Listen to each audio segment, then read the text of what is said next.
पायदळी चुरगळली जाणारी फुलंसुद्धा त्या पायांना सुगंध देऊन जातात. कसं काय ते पुढं सांगतेस. इथं दिवसाची सुरुवात झालेली आहे सुंदर अशी मराठी भक्तिगीतं लावून.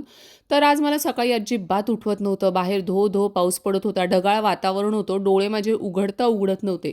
मुलांना डबे करून द्यायचे होते. आज झोपेतच माझं सगळं काम चालू होतं. म्हटलं मुलांना आज अवाकाडो टोस्ट सँडविच करून द्यावं, हेल्दी पण आहे.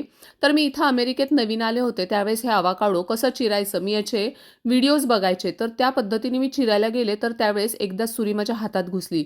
तेव्हापासून खूप काळजीपूर्वक मी हे फळ चिरते. तर मी दाखवते अशा पद्धतीने चिरल्यानंतर एकदम इझिली ते चिरलं जातं. त्याचा गाभा व्यवस्थित निघतो आणि बीसुद्धा व्यवस्थित निघतं.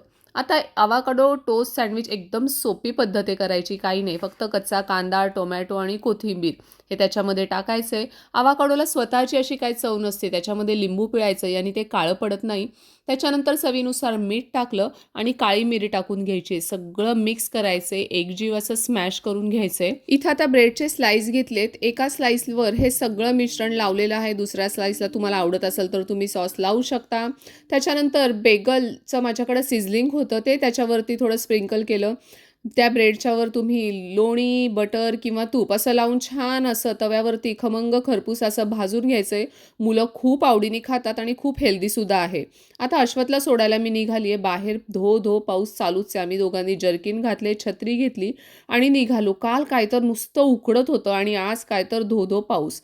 त्याला बसमध्ये बसून दिलं, बाय केलं, घरी आले. आज हरभऱ्याची उसळ करायची होती. मग भाताच्या कुकरमध्येच हरभरे सुद्धा शिजवून घेतले. एकीकडं कणिक मळून घेतली. हरभऱ्याची उसळ करून घेतली. पोळ्या काय मुलं शाळेतनं आले की मी गरम गरम करून वाढत असते. त्यामुळे पोळ्या काय आधी करून ठेवल्या नाही. तर आज जायचं होतं जिमला. मग जिमला निघाले.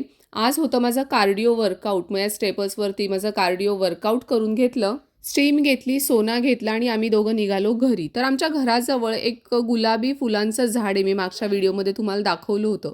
तर त्याच्या सगळ्या पाकळ्या खाली गळून पडल्या होत्या. मी जवळ जाऊन पाहिलं तर तेव्हा माझ्या लक्षात आलं की ही कोमेजलेली फुलंसुद्धा आपल्या चुरगळणाऱ्या पायांना सुगंध देऊन जातात. तर आपल्या आयुष्यात पण तसंच काही आहे. बरीच माणसं अशी असतात की जे आपल्याविषयी वाईट चिंतत असतात, आपल्या मागं वाईट बोलत असतात. पण त्याकडे दुर्लक्ष करून आपण सगळ्यांशी चांगलंच वागायचं आहे आणि चांगलंच बोलायचं आहे. हा निसर्ग या छोट्या गोष्टीतून केवढा मोठा आपल्याला आयुष्याचा संदेश देऊन जातो की नाही. तर हीच आता स्वामींचरणी प्रार्थना आहे की मनात कायम सगळ्यांविषयी चांगलेच विचार येऊ देत. कोणाविषयी वाईट विचार चुकून सुद्धा येऊ नये. तर चला, स्वतःची काळजी घ्या. व्हिडिओ आवडला असेल तर लाईक करा, चॅनलला सबस्क्राईब करा. उद्या पुन्हा भेटूच. बाय.